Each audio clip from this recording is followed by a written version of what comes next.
భారత రాష్ట్ర సమితి కార్యనిర్వాహక అధ్యక్షుడు వరంగల్కు రావడం జరుగుతున్నది. దానికి ఎందుకంటే 2023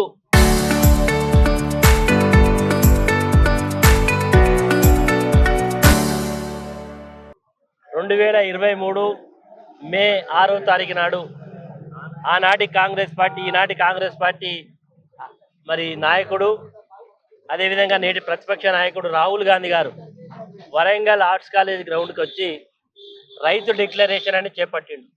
రైతు డిక్లరేషన్లు ఏందా వాళ్ళు చెప్పిన ముచ్చట్లంటే రైతు బంధు 15,000 ఇస్తాం, మక్కలు కొంటాం, వడ్లకు మద్దతు ధర 500 బోనస్ ఇస్తాం, రైతులను ఇట్లా ఇట్లా చూసుకుంటామంటే రైతులను మేము పూలల్లో పెట్టి చూసుకుంటామని చెప్పిండు.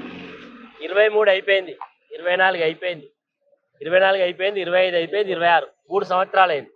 ఇప్పుడు రైతులకు ఏం జరిగింది? వీళ్ళు వచ్చినాక మార్పు, మక్కలు కొనేటోళ్ళు లేడు, వడ్లు కొనుగోలు చేసినోళ్ళు లేడు, యూరియా బత్తాల కొరకు పొద్దుటి నుంచే రైతులు పోయి తెల్లందాక పొద్దున్నాక ఆడ కావాలి కాస్తేనే యూరియా బత్త దొరికింది. ఏదో యూరియా బత్త ఏదో ఇబ్బంది పడి పండితే కొనుగోలు చేసేటోళ్ళు లేడు. రైతు బంధు పైసలు ఏమైనా, రైతు భరోసా పైసలు ఎత్తాను 15,000 ఏమైందంటే 15,000 12,000 ఎత్తాను. ఆ 12,000 ఏవా మొగోడా అంటే మొన్న ఒక 2 నెలల కింద మీటింగ్ పెట్టిండు, 1 ఎకరానికి ఇచ్చిండు.